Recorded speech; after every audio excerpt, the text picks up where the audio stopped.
नमस्कार दोस्तों, मैं विकास सिंह आपका रेडिक्स वेब एजुकेशन पे हार्दिक स्वागत करता हूं। दोस्तों, हम पढ़ रहे हैं मिश्रण, एलिगेशन एंड मिक्सचर। और पिछली क्लास में इसका बेसिक कंसेप्ट, बेसिक स्ट्रक्चर क्या होता है मिश्रण का, एलिगेशन का, इसके बारे में पूरा डिस्कशन किया है। तो अगर पिछली क्लास नहीं देखे हो तो पहले उसको देखो, उसके बाद फिर इस क्लास को डिस्कस करेंगे और ये पूरा सिस्टमैटिक ऑर्डर में चलेगा। आज पहले मैं उन सारे क्वेश्चंस को डिस्कस करूंगा जो पिछली क्लास में कंसेप्ट पर आधारित हैं, बेसिक स्ट्रक्चर के रूप में। तो आज और कल की क्लास में हम लोग पूरे क्वेश्चंस को डिस्कस कर लेंगे ताकि आप पूरी तरह से एकदम तैयार हो जाइए कि हम इसमें किस तरह के कंसेप्ट अप्लाई करते हैं, रेशियो को कैसे इस्तेमाल करेंगे, कैसे हम आगे चल के और सारे परसेंटेज के प्रश्नों को यहां पे डिस्कस करेंगे, कैसे एलसीएम मेथड का इस्तेमाल करेंगे, उन सारी बातों पे चर्चा करेंगे, लेकिन धीरे धीरे सिस्टमैटिक ऑर्डर में। मेरा उद्देश्य केवल और केवल मिश्रण आपको पढ़ाना नहीं है, समझाना है, ताकि मिश्रण से रिलेटेड जहां जहां भी प्रश्न बनते हैं आप उनको आसानी से हल कर सकें। तो चलिए शुरुआत करते हैं प्रश्नों से। आज पहला प्रश्न देखिए, अभी मैं केवल और केवल कोई और मेथड इस्तेमाल नहीं करूंगा, केवल और केवल अभी एलिगेशन को ही हल कराऊंगा। यहां पे 300 ग्राम चीनी के घोल में 40% चीनी है, ठीक है। अब देखो एक सीधी सी बात, अगर मेरे पास 300 ग्राम, ये क्या है, ये चीनी पानी का घोल है, ये शुगर का एंड वाटर का, ये क्या है, ये मिक्सचर ही तो है, ठीक है। इसमें 40% क्या है, शुगर है, चीनी है। अब बहुत अच्छे से जानते हो, अगर 40% शुगर है तो फिर 60% क्या होगा, वाटर होगा। अरे भाई, इतनी बात तो क्लियर होगी। चीनी में कितनी मात्रा मिलानी चाहिए, चीनी की कितनी मात्रा मिलानी चाहिए। मान लो मैंने इसमें बोला, अब ये 300 ग्राम शुगर पानी का घोल था, यानी शरबत था, 40% शुगर डाली थी तो मीठा कम लग रहा था। यो भाई कुछ और पानी डालो, कुछ और इसमें चीनी डालो, तो मैंने बोला x ग्राम चीनी और मिला देते हैं, x ग्राम शुगर, ठीक है, इसमें ऐड कर दे रहे हैं। तो जो मात्रा हो जा रही है फाइनल, देखो ये क्या है, ये मात्रा किसकी हो जाए, चीनी की फाइनल मात्रा। पहले कितनी थी 40%, अब कितनी हो जाएगी 50%, यानी अब मात्रा कितनी हो जाएगी 50% हो जाएगी। बोलो बात समझ में आ रही है। यानी ये फाइनल चीज है, ये फाइनल चीज कहां पे आती है, बीच में आती है। क्लियर है। तो एलिगेशन किसके किसके बीच में लगेगा, इन दोनों के बीच में, क्योंकि इन दोनों को ही मिक्स किया जा रहा है। बात समझ में आ रही है। तो 300 ग्राम मैं सबसे पहले इसको किस पे हल करूंगा, वाटर पे हल करूंगा, ठीक है। देखो 300 ग्राम शुगर पानी का घोल है, इसमें वाटर कितना है, 60% है, ठीक है। x ग्राम शुगर है, शुगर में वाटर कितना होगा, देखो यहां पे अगर शुगर है, ये x ग्राम शुगर, तो ये 100% शुगर होगी, 100% शुगर होगा। और वाटर कितना होगा, 0% होगा कि नहीं होगा, वाटर कितना होगा, 0% होगा। तो मैं किस पे हल कर रहा हूं, वाटर पे ही तो हल कर रहा हूं। तो 300 ग्राम में 60% क्या है, वाटर है। x ग्राम शुगर है, शुगर में वाटर कितना होगा, 0%, कोई वाटर नहीं इसमें, ठीक है। और फाइनल मिक्सचर कितना हो गया, 50%। तो देखो 50 कहां जाएगा, बीच में आ जाएगा। बोलो ये बात समझ में आ रही है। ऐसे एलिगेशन बन गया। ये आपका नॉन होमोजीनियस पार्ट हो गया, इसमें लेंगे अनुपात, तो हो जाएगा 300/x बराबर कितना हो गया, 300 के साथ नीचे आओ, क्या क्या मिल रहा है, 50 और 0 मिल रहा है, तो लिख दिया 50 - 0 डिवाइड बाई, अब ये x के साथ ऊपर जाओ तो कौन कौन से मिल रहा है, देखो यहां पे 50 और 60 मिल रहा है, तो 60 - 50 लिखेंगे, क्योंकि 50 डायगोनल पे आना चाहिए। तो 300/x बराबर 50/10, यानी 5/1। 50/10 का मतलब 5/1, ये 5 से कट गया कितनी बार, 6 बार, और ये 0, x कितना हो गया यहां पे 60। बोलो, यानी 60 ग्राम अगर शुगर और मिला दें तो जो फाइनल मिक्सचर है उसमें चीनी कितनी हो जाएगी, 50% हो जाएगी। इसी प्रश्न को मैंने किस पर हल किया है दोस्तों, शुगर पर, सॉरी वाटर पे। वाटर पे क्यों हल किया, क्योंकि यहां पर 0 आ गया। मैं इसको शुगर पे भी हल कर सकता हूं, इनको हटाऊं जरा, देखना अभी ध्यान से। अच्छा, इससे पहले एक बात बता दूं, इसको लिखने के बजाय आप डायरेक्टली भी हल कर सकते थे। कैसे, 0 और 50 इनका डिफरेंस यहां पर आएगा, कितना हो जाएगा ये 50, इनका डिफरेंस आ गया। 60 और 50 का डिफरेंस कितना हो जाएगा नीचे 10। तो देखो 50 की वैल्यू कितनी है 300 है, तो 10 की वैल्यू कितनी हो जाएगी, तो 50 का बटे 5 किया गया होगा तभी तो 10 आया। ऐसे कर लो, 50 की वैल्यू 300, एक की वैल्यू कितनी हो जाएगी यहां पे 6, तो 10 की वैल्यू कितनी हो जाएगी 60। कर सकते हो डायरेक्टली, या तो ऐसे लिखो पूरा, या फिर डायरेक्ट ऐसे बना के पूरा का पूरा हल कर लो।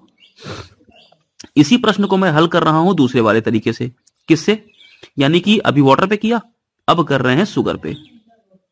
देखो 300 ग्राम में, ठीक है, शुगर कितना है यहां पे 40% है, ये 40% ले लिया। x ग्राम इसमें क्या मिलाया हमने, शुगर मिलाई। शुगर में शुगर कितना 100%, पूरी की पूरी शुगर होगी। और देखो शुगर की मात्रा कितनी हो जा रही है, चीनी कितनी हो रही है 50%। तो पिछले वाले में मैंने क्या इस्तेमाल किया 50%, लेकिन अगर चीनी 50% है तो 50% वाटर भी तो होगा, तो यहां पर भी चीनी 50% होगी, वाटर भी 50%, इसलिए दूसरे वाले में 50% लिया था। ये बन गया एलिगेशन। तो देखो अब मैं डायरेक्टली लिख रहा हूं, ये 50 और 100 का डिफरेंस कितना हो जाएगा 50 हो जाएगा, ऊपर लिख दिया। 50 और 40 का डिफरेंस कितना 10 हो जाएगा, तो 50 की वैल्यू फिर से कितनी 300, तो 10 की वैल्यू कितनी हो जाएगी, निकाल सकते हो 60 हो जाएगी। ऐसे ही प्रश्न को हल किया जाता है। इसके बहुत से तरीके हम देखेंगे अभी, कि चीनी पहले कितनी थी 10%, 40 थी, अब कितनी हो गई 50 हो गई, तो चीनी कितनी बढ़ गई 10% बढ़ गई, है ना। तो मैं इसी हिसाब से सारी बातें अभी बताऊंगा आगे चल के, भी परेशान मत होना आप इसके लिए। अभी बहुत से तरीके देखेंगे, लेकिन पहले आज मेरा उद्देश्य ये है इन दोनों क्लासेस में कि मैं आपको एलिगेशन समझा दूं केवल पहले, ठीक है। तरीके तो बहुत दिखाऊंगा तुमको इसमें। अब देखो अगर अनुपात में दिया हो तो कैसे करेंगे, इसके भी बहुत से तरीके हमारे पास हैं, लेकिन मैं अभी एलिगेशन सिखा रहा हूं केवल। दो पात्रों ए और बी में 2 और 3 के अनुपात में, 4 और 3 के अनुपात में अम्ल और जल है। यानी पहले वाले में ए में क्या है, देखो इसमें क्या भरा हुआ है, एसिड है और वाटर है, और किस अनुपात में है 2:3 में, यानी ये एसिड होगा, ये क्या होगा एसिड होगा, और ये क्या हो जाएगा वाटर हो जाएगा। बोलो बात समझ में आ रही है। ऐसे अगर मैं दूसरे वाले पात्र की बात करूं तो इसमें देखो 4 और 3 के अनुपात में है एसिड और वाटर, किस अनुपात में 4:3 में, तो एसिड कितना 4 और वाटर कितना हो जाएगा यहां पे 3। अगर मैं पहले वाले से, अब मैं किस पे सॉल्व करूंगा, या तो एसिड पे या वाटर पे। कह रहा है इन दोनों को किस अनुपात में मिलाएं कि नए मिश्रण में आधा अम्ल और आधा जल हो जाए। आधा आधा मतलब 1:1 के अनुपात में। ये फाइनल चीज है, ये क्या है फाइनल, इसमें ये एसिड है तो ये हमारा वाटर है। बोलो बात समझ में आ रही है। अब इंपॉर्टेंट बात इतनी है कि जब इन तरह के प्रश्नों को हल करेंगे तो मैं एसिड पे भी करूंगा और वाटर पे भी कर सकता हूं, जिस पे मेरा मन करेगा। एसिड पे करूंगा तो यहां पर रेशियो है ना, तो एसिड का पार्ट लूंगा, पार्ट ऑफ एसिड। अगर मैं इस पहले वाले में पार्ट ऑफ एसिड लिखूं तो देखो एसिड कितना है 2 भाग है, कितने में 2 और 3 5 में, तो एसिड का भाग कितना हो गया 2/5। इसमें अगर मैं वाटर की बात करूं तो वाटर 3 है, कितने में 5 में पूरे में, तो 3/5 भाग क्या हो गया वाटर हो गया। यहां पे अगर मैं हल करूं तो देखो एसिड 4 है, पूरे में कितने में 7 में, तो 4/7 क्या हो गया एसिड हो गया। बात समझ में आ रही है। वाटर की बात करूं तो 3/7 क्या हो जाएगा वाटर हो जाएगा, और जब दोनों को जोड़ देंगे तो 1 पार्ट आ जाएगा पूरा का पूरा, ध्यान देना इस बात पे। ऐसे यहां पे अगर मैं फाइनल की बात करूं तो 1 एसिड तो 2 में, ऐसे आधा एसिड तो ऐसा वाटर। क्लियर हो गई बात। अब देखो यहां पर अगर मैं बोलूं कि भाई इसका मैंने x लीटर मिला लिया, इसका मैंने y लीटर मिला लिया, तो मैं सबसे पहले लिखूंगा x लीटर पहले वाले का, दूसरे वाले का y लीटर। कह रहा है ना किस अनुपात में मिला है, तो x और y के अनुपात में मिला दिया। एसिड पे सॉल्व करेंगे तो पहले वाले में 2/5 भाग एसिड, तो x में 2/5 भाग एसिड, ठीक है। दूसरे वाले में y वाले में देखो एसिड कितना है यहां पे 4/7 भाग एसिड है। दोनों पे हल कर लिया। बीच में क्या आएगा ये फाइनल वाली चीज, यानी एसिड कितना 1/2 भाग, ये बनेगा एलिगेशन। बोलो क्लियर हो गई बात। अब मैं ये कर सकता हूं कि इन दोनों का डायरेक्ट यहां पे रिलेशन ऊपर डिफरेंस करके लिख दूंगा, इन दोनों को इधर नीचे डिफरेंस करके लिख दूंगा। तो 4/7 और 1/2 को अगर डिफरेंस करके यहां लिखेंगे तो आप लिख सकते हो 4/7 और 1/2 का अंतर, डिफरेंस पे ले लो। तो देखो एलसीएम कितना आ गया, 14 आ गया यहां पे। तो 7 दूना 14, 2 चौका 8 और 2 सत्ते 14, यानी 1/14 हो गया यहां पे डिफरेंस। इनका डिफरेंस ले लो 2/5 और 1/2 का डिफरेंस, ये कितना हो गया 10, 5 दूना 10 और 2 दूना 4 और डिफरेंस 2 पंचे 10, 5 एकम 5, यानी 1/10 यहां पे इनका डिफरेंस आ गया। माइनस माइनस नहीं लेना है। अब देखो ऊपर कितना 1/14, नीचे कितना 1/10, इसको तो सॉल्व ही कर सकते हो आप आसानी से। क्या करो यहां पे 70 से गुणा कर दो पूरे में, तो 14 का 70 से गुणा करेंगे, 14 पंचे 70, 5 हो गया ये, और 10 सत्ते 70, 7 हो गया, 5:7 के अनुपात में मिला, आंसर आ जाएगा। तो बात समझ में आ रही है कि प्रश्न का उत्तर कैसे निकाल सकते हैं, क्लियर हो रहा होगा इतना। चलो अब इस प्रश्न को देखो एक और तरीके से कर सकते हैं, कैसे, अभी सब एलिगेशन के ही तरीके समझो। मैंने मान लिया x और y के अनुपात में मिलाया, एसिड पे ही सॉल्व कर रहे हैं। एसिड का भाग कितना है 2/5, वाटर का भाग, दूसरे वाले में देखो एसिड का भाग कितना है 4/7, फाइनल भाग में आधा अम्ल आधा जल, इसका मतलब 1/2 एसिड हो गया। ये बन गया एलिगेशन। अब देखो मैं ये कर सकता हूं कि इसको, इस पूरे पार्ट को, नीचे देखो 5 है 7 है 2 है, तो 70 से मैं सब में गुणा कर दूं तब भी मेरा आंसर वही आएगा। इसको जब 70 से गुणा करेंगे देखो क्या बनेगा, बीच वाले में ये x और y ही रहेगा। 70 का 1/2 से गुणा करेंगे कितना हो जाएगा 35 हो जाएगा। 70 का 2/5 पे गुणा करेंगे तो 5 से 70 कटा 14 दूना 28 बार, ये देखो 7 से 70 कटा 10 बार, 10 का 40 बार, 70 से तीनों में गुणा कर दिया तो ये बन गया मेरा। अब इसको तो आसानी से हल कर सकते हैं, डिफरेंस में मुझे एलसीएम ले लेना पड़ेगा।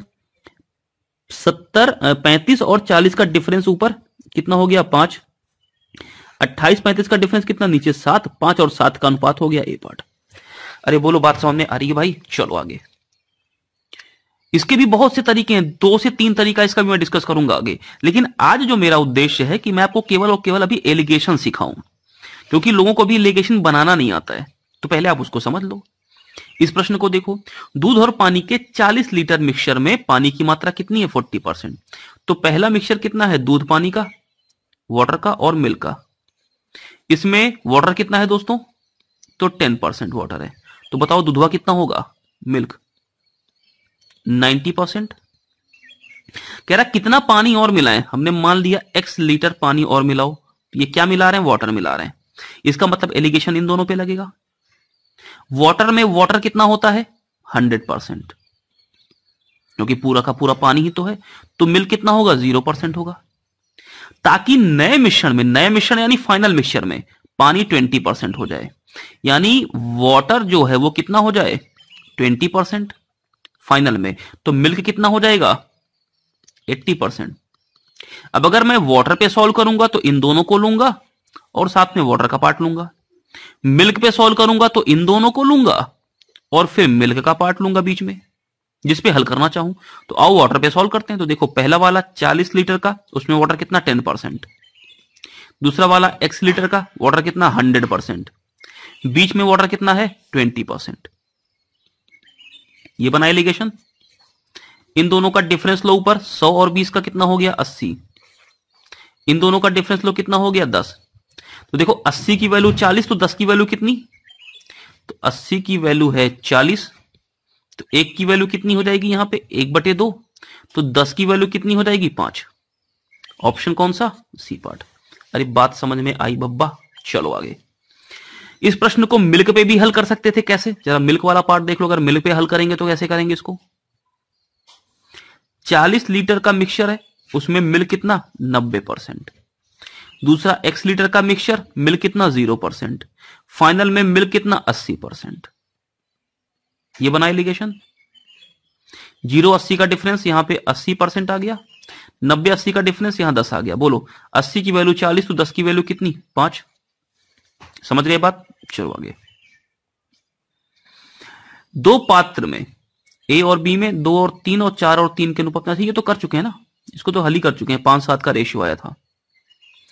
ये देखो 2 प्रकार के विभिन्न मूल्य वाले सोडा पानी को, अब ये सोडा पानी का मिक्सचर है, ये क्या है, ये सोडा है और ये क्या है पानी है, के अनुपात में मिलाया गया। पहले प्रकार के सोडा पानी का मूल्य 10 रुपए पर लीटर, दूसरे प्रकार के सोडा पानी का मूल्य 15 रुपए पर लीटर है।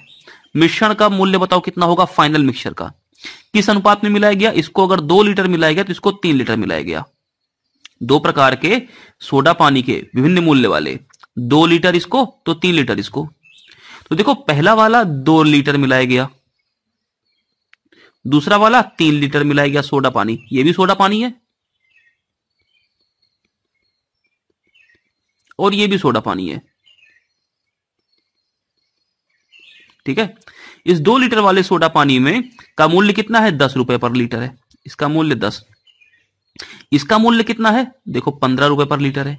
फाइनल मूल्य हमने मान लिया x रुपए पर लीटर होगा। बताओ ये बनेगा एलिगेशन। लगा दो 2-3 का अनुपात, 2/3 बराबर, इसके साथ नीचे आओ तो क्या मिलेगा x और 15, तो x माइनस 15 और बटे 10 माइनस x, क्रॉस मल्टीप्लाई कर दो, देखो कितना हो गया 20 माइनस 2x बराबर 3x माइनस 45, तो हो गया 5x बराबर 65, तो x बराबर कितना 13। ऑप्शन कौन सा सी पार्ट। अब देखो अगर मैं ऑप्शन से भी कर देता ना, अगर यहां पे 13 रखता तो 13-15 का डिफरेंस यहां 2 आता और 10 और 13 का डिफरेंस यहां 3 आता, 2-3 का अनुपात बन भी रहा है, तो मेरे प्रश्न का उत्तर डायरेक्टली 13 हो जाता। समझ में आ रही बात। चलो आगे। दूध की कुछ मात्रा है ना और 16 लीटर पानी वाले मिश्रण का मूल्य कितना है x लीटर। मान ले दूध की x लीटर मात्रा है और 16 लीटर पानी है, यानी मिश्रण कितना हो गया x प्लस 16 लीटर का। ध्यान देना, इसका मूल्य कितना है 9 रुपए पर लीटर, 9 रुपीज पर लीटर।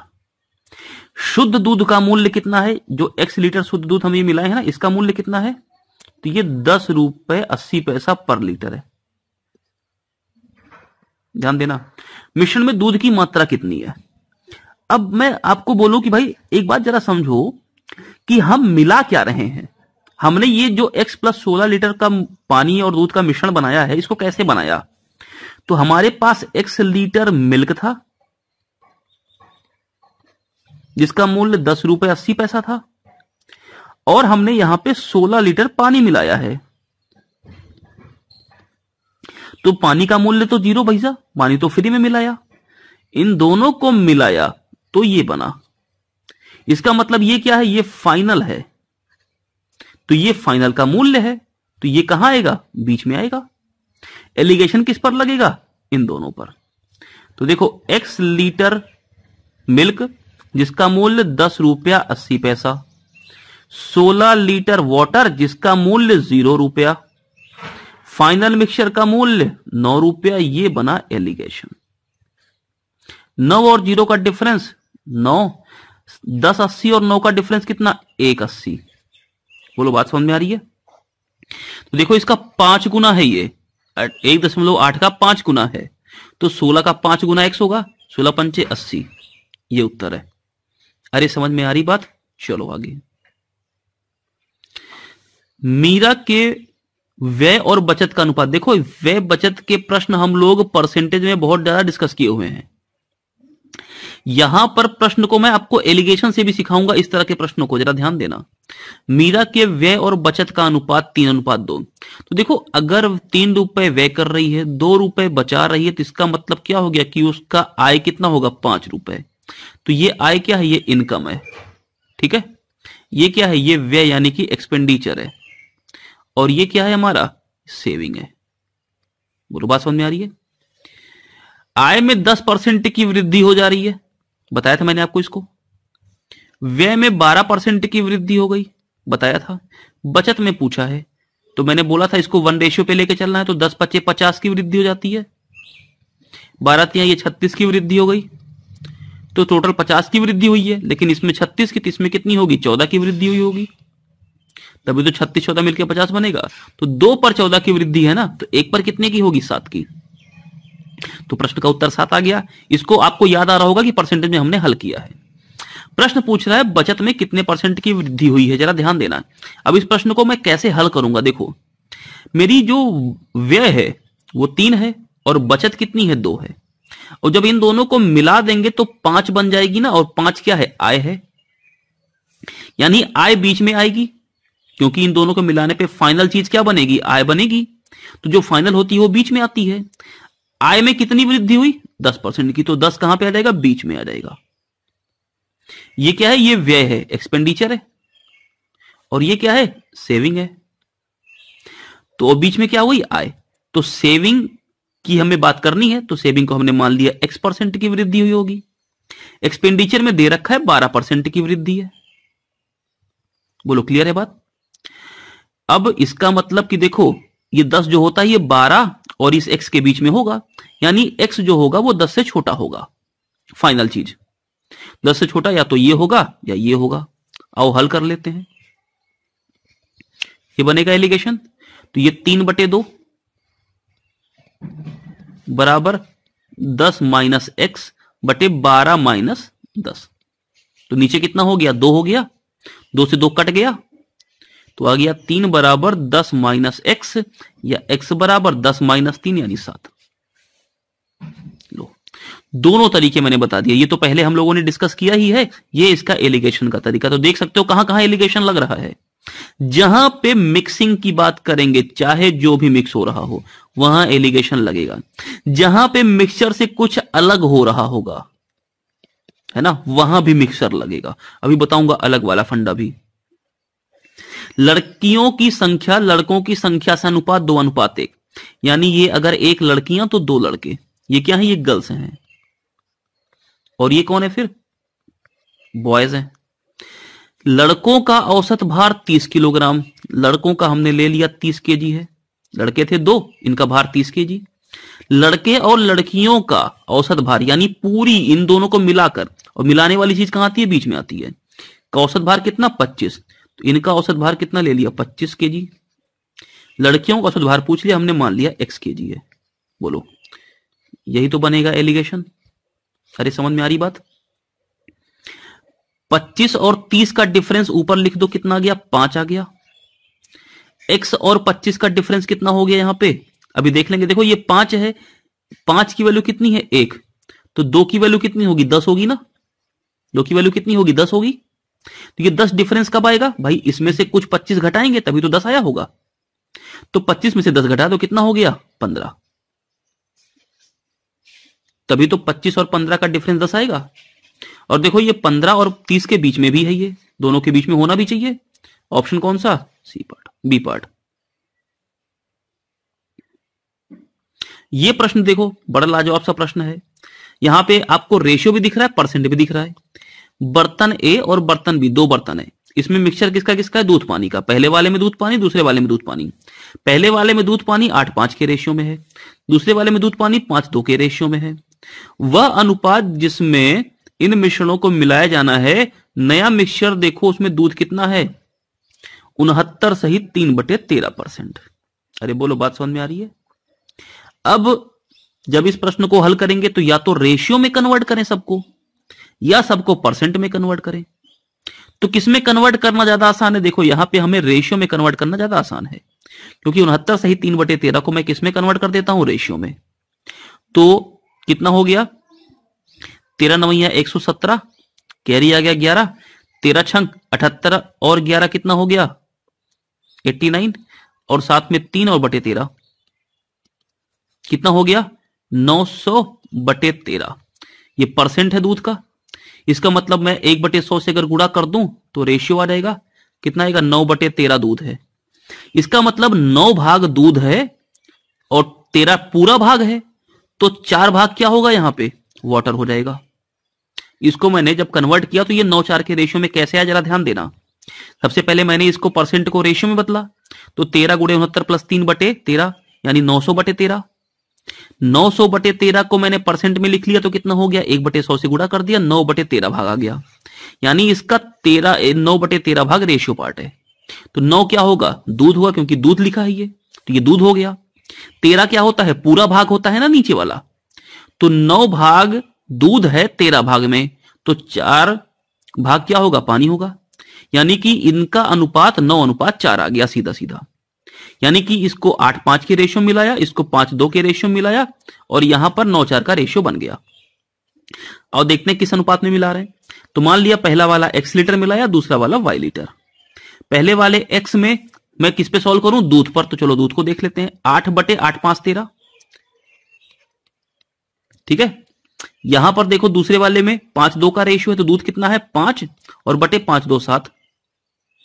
यहां पर कितना भाग हो गया? 9 भाग दूध और पूरा भाग 9 4 13, तो 9/13 ये बनेगा एलिगेशन। तो मैं देखो 13 13 और 7 नीचे है, तो मैं 13 गुणे 7 91 से गुणा कर दे रहा हूं।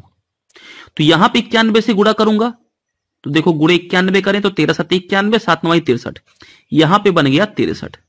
ध्यान देना बीच में, यहां पे मैं 91 से गुणा करूंगा तो 13 7 91, 7 8 56, यहां बन गया 56।